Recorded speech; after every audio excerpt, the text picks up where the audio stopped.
Fala pessoal do Facebook, boa tarde, tudo bem com vocês? Galera do Instagram também, salve aí, estamos tranquilos, estamos ao vivo neste momento no Instagram, também no Facebook do Terceiro Tempo e no canal oficial do Milton Neves no YouTube com a nossa live diária falando a respeito do futebol. Você pode participar curtindo, comentando e compartilhando a nossa live aí nas redes sociais. Compartilhe com as suas redes sociais também. Trazer mais gente aqui para conversar com o Terceiro Tempo. Afinal de contas,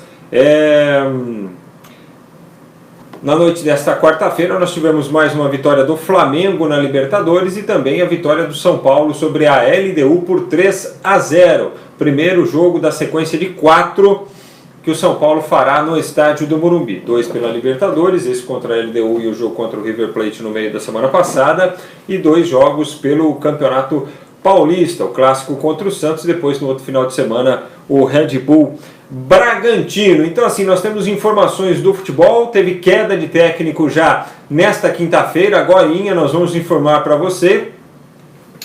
E vamos analisar os resultados da Libertadores. O Binacional, aquele que venceu o São Paulo por 2-1, tomou 8, eu disse 8, do River Plate lá em Buenos Aires, fora os 2 pênaltis que a equipe do River Plate desperdiçou.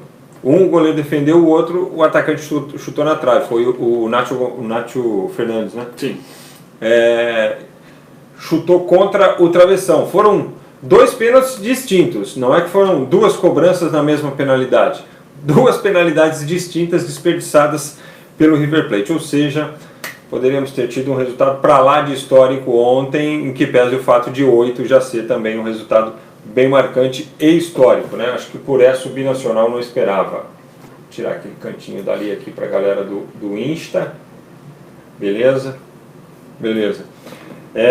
Para o Juliano da Silva, para o Jadson, que agora rescindiu o Corinthians, está podendo acompanhar a live.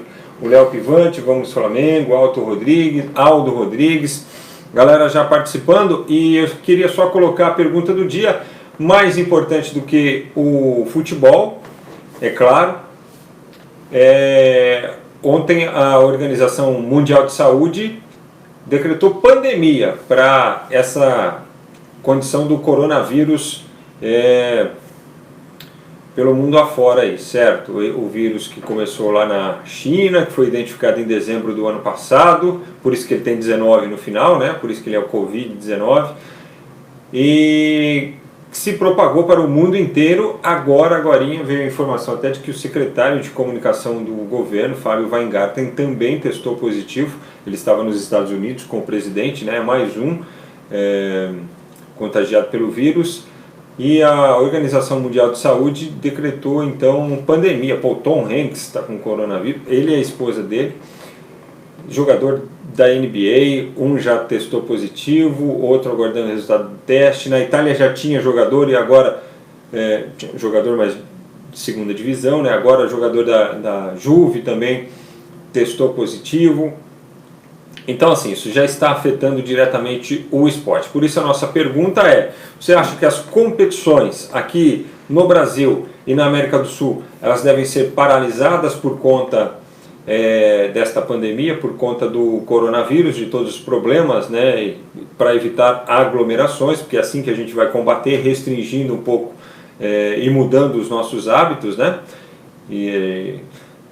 Então os governos, né, do Brasil, dos outros países, com certeza tomarão medidas para evitar aglomeração de pessoas. Shows começam a ser cancelados aí pela América do Sul. O Sammy Haga, que viria para cá, já cancelou todos os shows, gravou vídeo aí pedindo desculpas, pedindo entendimento, e nem precisaria disso, né? Metallica parece que vai cancelar também. Lá nos Estados Unidos o Kiss já começou a restringir shows, e tem shows marcados aqui para o Brasil também. Então assim, todo mundo está tomando a devida precaução. Como é que o futebol, como é que o esporte deve tratar isso? Lá na Europa, alguns campeonatos estão tendo competições adiadas, fala-se de adiamento de possibilidade de adiamento de jogos da Liga dos Campeões, da Liga Europa. O Campeonato Espanhol fala-se que pode ser paralisado. Ontem nós tivemos jogo da Liga sem torcedor, o jogo do PSG, torcedor para o lado de fora do estádio. Como é que nós devemos tratar isso aqui? É um assunto sério mesmo. A gente costuma brincar, às vezes a gente faz até uma outra perguntinha mais capciosa, mais para o lado da brincadeira, da tiração de sarro, porque faz parte. Mas agora o assunto é sério. Você acha que os jogos devem ser disputados sem torcida, sem presença de público? Eu acho que sem público também não tem a menor graça. Só que é uma série de fatores que envolvem tudo isso. A organização dos eventos, né? Primeiro, patrocínio, é o trabalho de muita gente envolvida, não só jornalistas, os próprios atletas, pessoal de infraestrutura. Então, assim, os reflexos eles podem ser muito grandes em todos os setores da economia de um país por conta desse problema de saúde, né? Como é que a gente deve lidar com isso? Como é que as competições devem proceder daqui para frente? Por exemplo, eu já saí da escala aqui do jogo de sábado no Morumbi, Santos e São Paulo. Já falei, olha, vamos criar uma alternativa e sugerir, né, para o chefe lá da web rádio que eu estou fazendo. Falei, vamos pensar numa alternativa aí para a gente tentar fazer isso de uma outra maneira, mas no estádio eu já não acho viável de você frequentar, por exemplo. O que é que você pensa a respeito? Sei que me prolonguei aqui, falei demais e tal, mas é que o assunto é bem sério. Tudo bem, Lucas? É isso aí. Tudo bom? Não, tudo bem, Lucas. E aí? já erramos. Boa tarde a todos. Frank, eu pararia todas as competições. Honestamente, eu não vejo por que insistir. O que eu acho que vai acontecer? Eu acho que a maior parte das competições, aqui no Brasil especialmente, serão disputadas com portões fechados, elas não serão paralisadas. É achismo, não é informação, enfim. Eu acho que é isso que vai acontecer. Os jogos disputados sem torcida, sem aglomeração, portões fechados. Ainda assim, eu acho que seria mais eficiente, seria mais correto, mais seguro parar as competições. Você citou do Campeonato Espanhol, o Campeonato Espanhol já foi paralisado, eles anunciaram há pouco. O Campeonato Espanhol está suspenso. 2 rodadas suspensas, depois eles vão reavaliar. O Real Madrid entrou em quarentena, botou todos os funcionários do clube em quarentena, porque um jogador de basquete do time do Real Madrid foi testado positivo com Covid-19. E o Real Madrid tem a cidade desportiva, né, que é o centro de treinamento de várias modalidades. Então o jogador de basquete tinha, de certo modo, um contato com alguém que poderia ter contato com o time de futebol. Então todo mundo foi dispensado, foi todo mundo para casa. Então, por exemplo, o Real Madrid joga na semana que vem contra o Manchester City pela Liga dos Campeões. Como é que o Real Madrid vai disputar essa partida se está todo mundo em quarentena? Fatalmente, em algum momento, algum funcionário de algum clube no Brasil vai ter contato com alguém que foi testado positivo. É natural. Então, eu pararia tudo agora. Não teria rodado no final de semana se eu tivesse a caneta na mão. Eu suspenderia os campeonatos. Aí tem compromisso comercial? Tem. É complicado. A logística é difícil. Encaixar esses jogos lá pra frente no calendário é complicado? É muito complicado. Mas eu acho que você tem que eleger prioridades em momentos como esse. E eu acho que a prioridade é ajudar na contenção do vírus. Não é que isso vai solucionar o problema, isso vai amenizar o problema. Então eu já suspenderia nesse momento. Acho que é isso que vai acabar acontecendo nas principais competições europeias. A Inglaterra, por exemplo, ainda está colocando o jogo com público. O Liverpool jogou ontem com o Anfield lotado. Inclusive espanhóis foram para a Inglaterra e assistiram os jogos lá, torcida do Atlético de Madrid, classificação do Atlético em cima do Liverpool.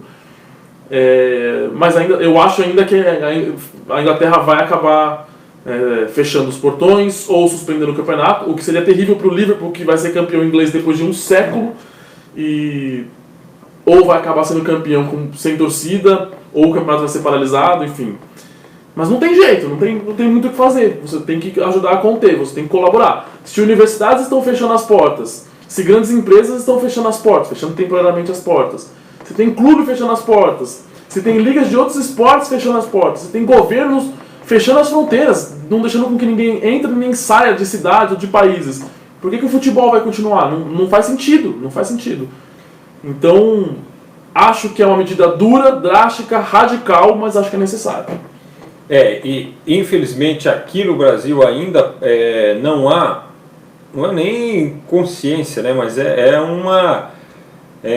uma discussão que está sendo feita e que assim as pessoas estão ainda debatendo o quão grave é a situação, né? Se é apenas uma situação de grande alarde ou se de fato é algo assim tão preocupante.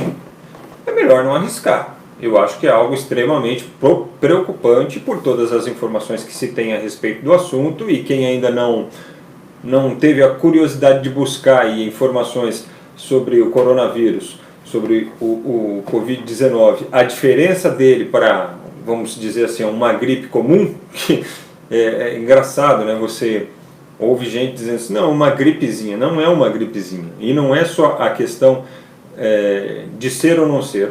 O fato é que assim, o nível de propagação do negócio é muito sério, é muito alto e muito grave. Isso que as pessoas têm que se atentar, entendeu? Que uma vez esse vírus por aqui, circulando por aqui, todos nós estamos suscetíveis a isso, entendeu? E tem uma questão importante que muita gente fala, a taxa de mortalidade é muito baixa. De fato é muito baixa, mas ele se propaga de forma muito rápida. Ninguém sabe que sequela ele pode deixar no organismo do ser humano. Daqui a um ano talvez a gente descubra se tem ou não, tomara que não tenha. E tem um grupo em especial da nossa sociedade que vive altíssimo risco com esse vírus, que é o público acima de 60 anos. Quer dizer, o público de 60 anos não é majoritário no país. Não é, mas você vai arriscar toda uma faixa ali da população só porque para você esse vírus não vai te fazer mal, assim, sabe? Porque você que tem 30 anos, 40, 50 anos, a chance de se recuperar é muito maior. Acho preocupante a situação e acho que o futebol tem que colaborar num momento como esse. Isso aí. Olha só, o Thiago Dantas, grande Lucas, grande Frank, like compartilhado, amigos, valeu. Obrigado. Thiagão, compartilhei aqui também, mandei para uns grupos. O Thiago diz assim, Covid-19 ou coronavírus, já declarado como pandemia mundial, é sim preocupante. O Mandetta, que é o ministro da Saúde, está arriscando demais em não encarar isso como se deve. Só na Bolsa de Valores é o 3º dia seguido de circuit breaker, ou seja, paralisação das operações só por conta do vírus. O certo é parar tudo que cause aglomeração pública. E ele diz o seguinte, já falta matéria-prima oriunda da China em vários segmentos. O polo da Zona Franca de Manaus, por exemplo, já sofre os efeitos com a paralisação quase integral de empresas como Samsung, LG, etc. O Rodrigo Aquino diz assim, sim, respondendo a pergunta, né, se você acha que as competições deveriam ser paralisadas aqui no Brasil e na América do Sul. O Frâncio Zaqueiro fala aqui de Santo Antônio de Jesus, na Bahia, e aqui perto, em Feira de Santana, já teve 3 casos de coronavírus aí, tá vendo? Pernambuco, que não tinha registro, agora já tem registro. Rio de Janeiro, já teve registro de pessoa infectada e que não teve absolutamente nenhum contato no exterior, quer dizer, gente que não viajou, gente que não teve contato com outra pessoa que veio de fora, ou seja, o negócio já está rolando, já está circulando, né? Já está circulando. Ronaldo Isabel, boa tarde. O Neto Joãozinho, grande abraço, manda um alô para Garanhuns, Pernambuco, tamo junto, alô Garanhuns, alô Pernambuco. Falando do futebol, São Paulo 3-0 para cima da LDU, 2 gols rapidinhos ali, um atrás do outro no primeiro tempo.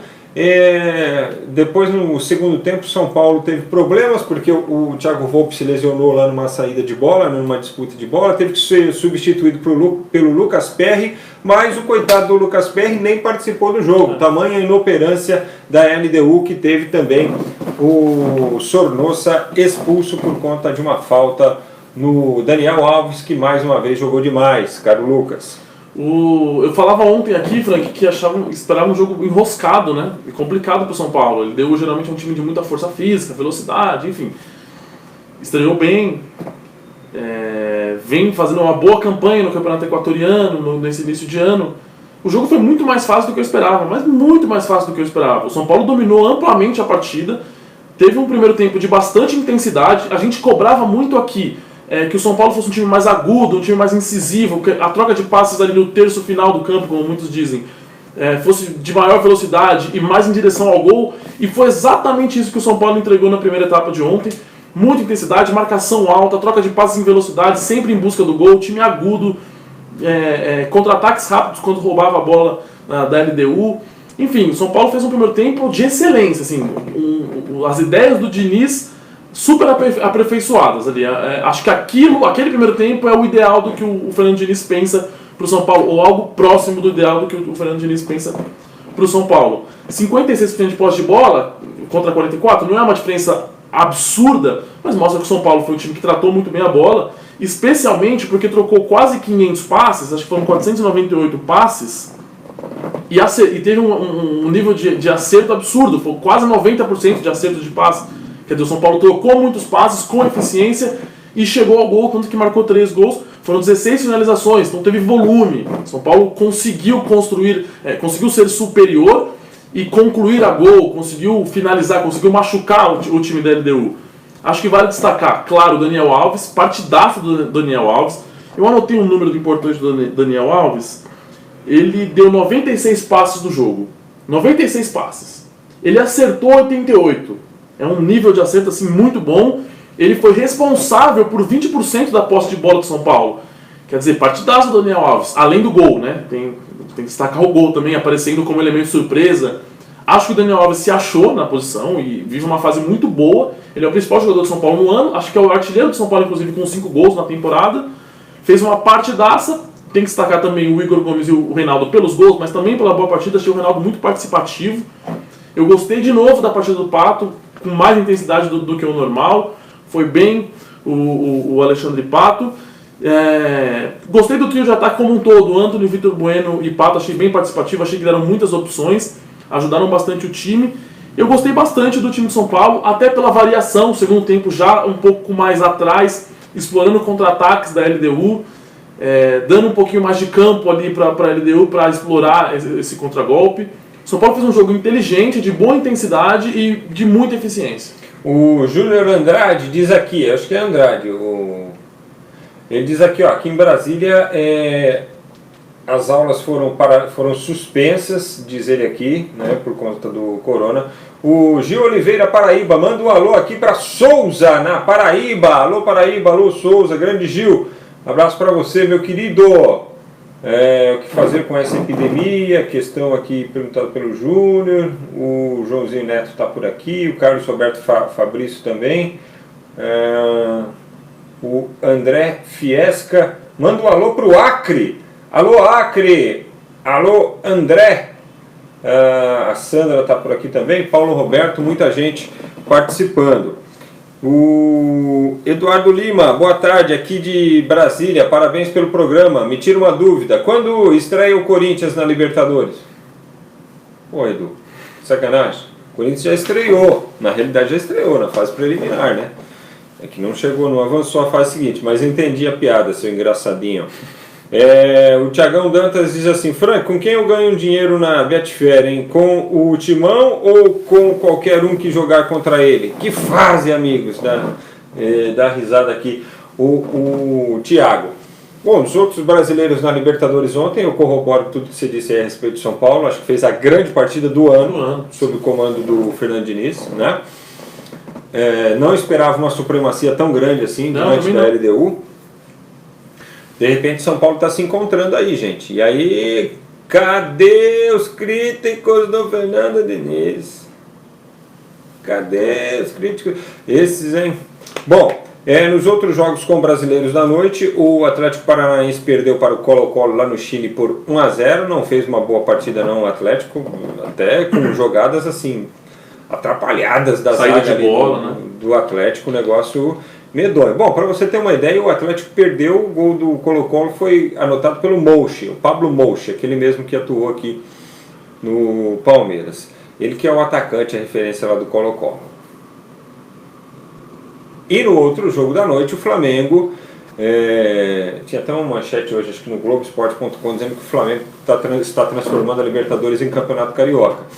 3-0, outra vez, que é a base do Flamengo, né? Sempre 3. 3-0 para cima do Barcelona de Guayaquil, segunda derrota do Barcelona na fase de grupos em 2 jogos e a segunda derrota por 3-0, né? Havia perdido também lá para o Independiente Del Valle na primeira partida. O Flamengo mais uma vez deitou o cabelo. Protocolar quase, né? Protocolar. O Flamengo foi muito superior de novo.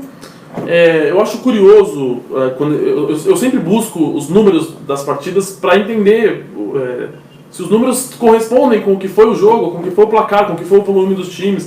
O Flamengo teve 67% de posse de bola e finalizou 17 vezes, cara. É muito volume, é muita intensidade, é um time que se coloca ao ataque o tempo inteiro, fez 3-0 sem maiores problemas. Foram muitos os elogios, principalmente pro Thiago Maia e pro Everton Ribeiro. O Thiago Maia tá chegando agora no time e é muito bom jogador. Será titular. Também acho que mais cedo ou mais tarde ele será titular. E o Everton Ribeiro começando o ano voando. O Everton Ribeiro é muito bom jogador, a gente já sabia disso. E ele tá vivendo um momento especial mesmo, tanto que foi chamado para a seleção brasileira. Bruno Henrique e Gabigol também protocolares. Impressionante o que jogam os dois juntos. Gustavo Henrique fazendo... Acho que o primeiro gol dele com a camisa do Flamengo, né? Não me lembro de outro gol do Gustavo Henrique. Acho que foi o primeiro gol dele com a camisa do Flamengo. E o Flamengo super superior, assim, muito superior mesmo.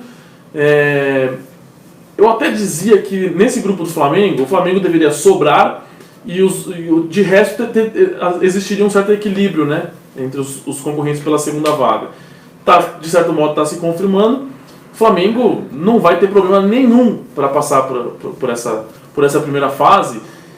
E eu arrisco a dizer que, ficando o Jorge Jesus, o Flamengo vai confirmar um favoritismo assim absurdo. É claro, mata-mata é sempre complicado porque as coisas mudam em minutos e aí de repente um favoritismo enorme vai por terra. Mas o Flamengo está muito acima de todos os adversários nesse momento, cara. Olha aí, você respondeu a pergunta do Alexandre José da Silva Almeida. Será que o Flamengo vai sobrar ou poderá ser surpreendido nos mata-mata? Mata-mata sempre pode, né? Sempre pode, mas o bom é que você já respondeu aqui a pergunta dele, que manda um abração pra gente também, outro pra você, Ale. E é o seguinte, o Flamengo tem 6 pontos, mas o líder do grupo é o Independiente Del Valle, que fez 3-0 de novo, só que dessa vez para cima do Júnior de Barranquilla, o time do Borja. 2 vitórias por 3-0, ou seja, nenhum gol tomado, e o Flamengo segundo lugar justamente por conta do saldo de gols, né? O Flamengo tomou um gol lá do Júnior, vitória por 2-1, então tem saldo 4, o Del Valle tem saldo 6. Na semana que vem, na quinta-feira, as duas equipes vão se enfrentar lá no Equador. Lembrando, se é que tudo vai estar rolando até lá. Nós teremos o jogo, se tiver tudo normal não está, né? Será o reencontro das equipes que disputaram outro dia mesmo aí a Recopa Sul-Americana, né? O atual campeão da Libertadores e o atual campeão da Copa Sul-Americana. Vamos ver aqui os outros jogos que foram realizados pela Libertadores, além de Colo-Colo 1, Atlético 0, Flamengo 3, Barcelona de Guayaquil 0. Tivemos o Peñarol vencendo o Jorge Wilstermann por 1-0, partida do grupo do Atlético Paranaense. Vamos até dar uma conferida aqui para ver como é que está a classificação no grupo do Atlético Paranaense, que é o grupo C. Todo mundo com 3 pontos ganhos, ou seja, todo mundo com uma vitória, né? O Wilstermann, Atlético, Peñarol e Colo-Colo nesta sequência, mais pelo saldo de gols, né? O Wilstermann tem 1 de saldo, o Atlético está zerado, o Peñarol também, e o Colo-Colo tem o saldo de -1, que é a diferença aí para o Jorge Wilstermann, né? Perdeu por 2-0 na primeira rodada. É isso mesmo. Os outros jogos, o River Plate fez 8-0 no Deportivo Binacional, que é do grupo de São Paulo, né? São Paulo fez 3-0 na LDU. A gente já confere aqui também como é que está o grupo do São Paulo, que é o grupo D. O River tem 3 pontos, tá? É a mesma coisa, todo mundo com 3 pontos, mesma coisa do grupo do Atlético, só que aí o River, é claro, disparou no quesito aí saldo de gols, tem saldo 5, havia tomado 3 da LDU. O São Paulo agora é o segundo colocado, saldo 2. A LDU tem 0 de saldo, porque fez 3 no primeiro jogo, tomou 3 agora, e o Binacional tem menos 7 de saldo, apesar de ter 3 pontos também, negócio surreal. E finalmente nós tivemos Olímpia 2, Defensa e Justiça 1, partida do grupo do Peixão, do grupo do Santos, o grupo G, em que o Peixe lidera com 6, o Olímpia agora tem 4, o Delfim tem 1 e o Defensa não tem nenhum ponto ganho. Curiosidade nesse jogo do Olímpia, a expulsão do Adebayor. Uma expulsão de cinema do Adebayor, ele deu uma voadora no peito do jogador do Defensa e Justiça.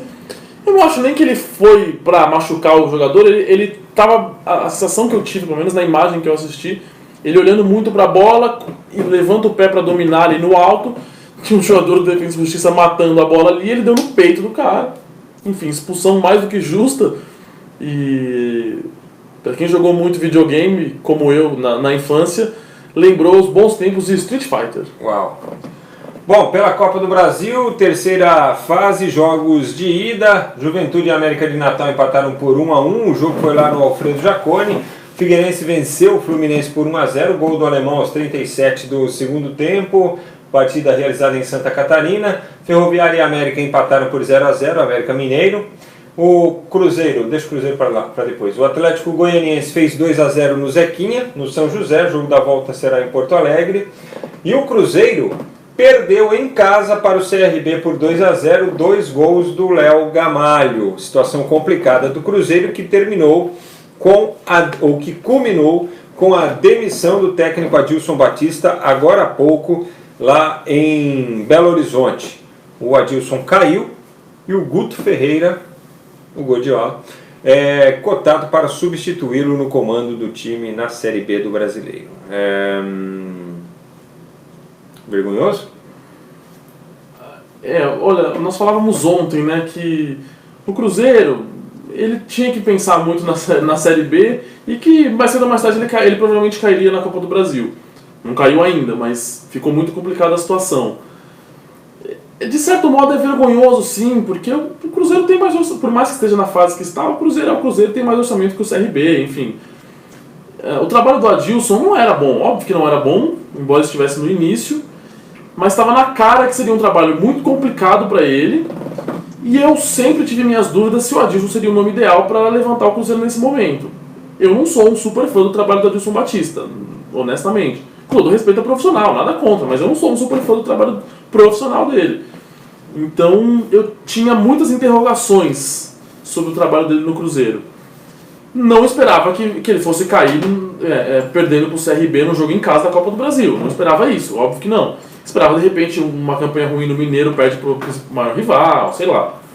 Mas o trabalho não andou, né? O trabalho não andou, eu entendo a dificuldade, eu entendo o momento do Cruzeiro, mas na minha concepção de futebol, não importa o que aconteça, nada é desculpa para que um time seja desorganizado. Não importa se o seu time é bom, se é ruim, se ele tem muita qualidade técnica, se não tem, se tem jogador de força física ou jogador com menos força física, de mais habilidade, não importa. Nada é desculpa para que um time seja desorganizado. E se o treinador não consegue dar isso e aí, consequentemente, os resultados não vêm, não tem o que fazer, ele é demitido. Bom, o Thiago Dantas diz aqui, na minha concepção, São Paulo fez 3 de possíveis 7 pontos, porque não acredito que ele ganhe nenhum nem 2 jogos contra o River. Acredito que ganhe do Binacional e empate com a LDU no Equador. Resta saber o que o restante do grupo fará. Rodrigo Garcia, Frank Lucas, vocês não vão comentar que o atacante Bruno Henrique ele está sendo aguardado pela polícia por causa da carteira vencida do motorista? Eu li na matéria do portal Globo Esporte. Na realidade, a habilitação é falsa, né? Parece que está virando moda agora. Vai ter que se explicar aí, né? Por que o cara anda com uma CNH falsa, mas adulterada. Na minha visão, tem uma questão aí que é... Bom, enfim, a gente poderia discutir isso em outro momento. Mas tem uma questão aí que é jornalística, assim. Eu não sei se cabe pra gente discutir a situação do Bruno Henrique enquanto jornalistas, enquanto isso não afetar algo dentro de campo pra ele. Não, eu acho que é uma notícia. Ele é uma figura mas pública andando com uma CNH adulterada. Acho que no mínimo ele tem que explicar. Acho que é notícia, então concordo plenamente. Mas parou ali. Mas para aí, exatamente. Eu não sei aí ele se acerta com a justiça. E aí, a partir dele se acertar com a justiça, aí pode ser mais notícia ou não para nós que trabalhamos com esporte. O que será mais notícia para nós é justamente entender por quê. Exatamente. O que aconteceu, por que isso está desse jeito, entendeu? Alexandre José da Silva Almeida, a que ponto chegou o grande time do Cruzeiro? Reflexo de péssimas administrações e planejamentos. Exatamente isso. O Thiago Dantas diz que o Adilson é fraco e demora muito para entender uma formação de um time. Corinthians em 2010 era líder isolado quando ele assumiu. O Ralf naquela época voava em campo e se machucou e ficou 8 jogos fora. Ele perdeu 7 desses 8 jogos por não perceber que tinha que colocar um volante que protegesse a zaga ou até um zagueiro a mais. Deu o título para o Fluminense, lembra aqui o Thiagão. É difícil mesmo. Os jogos de hoje: Libertadores, Nacional e Estudiantes de Mérida, Nacional do Uruguai, Racing e Aliança. E às 9 da noite, no jogo do Facebook, tem Grêmio e Internacional. E atenção, Grenal número 484, eu acho. Eu acho o Grenal tão legal que eles contam o número de clássicos. Acho que é o único que eu me lembro, o único clássico que eu me lembro de contarem o número de jogos. Acho muito legal. Por quê? Porque eles valorizam o produto, valorizam o clássico. Grêmio e Inter, vai ser um baita jogo, hein? Um baita jogo. Duas equipes que começam... Se fosse para o ímpar já seria legal, cara. São duas equipes que mudaram suas propostas de jogo recentemente. O Inter agora com o Kudê, o Grêmio lá atrás com o Roger, depois com o Renato, mas são duas equipes que brigam para atacar. Elas lutam o tempo inteiro para ter a bola para atacar. E isso, em tese, cria um jogo mais interessante, um jogo mais técnico, um jogo mais aberto, um jogo de gols, né? Embora quando um Grenal começa, o couro come de uma forma que às vezes fica um jogo enroscado, né? Mas a expectativa é de um jogo tecnicamente bom, um jogo de alternativas, de bastante ataque, de exigência das defesas. Então fica o alerta de jogaço para você que estará de bobeira na noite dessa quinta-feira. É isso aí. Pela Copa do Brasil teremos Ceará e Vitória, Ponte Preta e Afogados. O Atlético Mineiro vai assistir do sofá, né? Porque o Afogados é que está nessa aí. O jogo será em Campinas. Vasco e Goiás, Brasil de Pelotas e Brusque. E amanhã,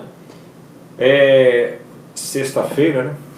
Amanhã a gente volta para falar dos resultados dos jogos de hoje, pros desdobramentos dessa questão do coronavírus, para saber se teremos algum desdobramento aí com relação às competições, os jogos aqui mesmo no Brasil. E eu acho que federações, confederações tem que sentar, tem que se juntar, conversar, chamar representantes do governo, do Ministério da Saúde, se instruir e tomar medidas aí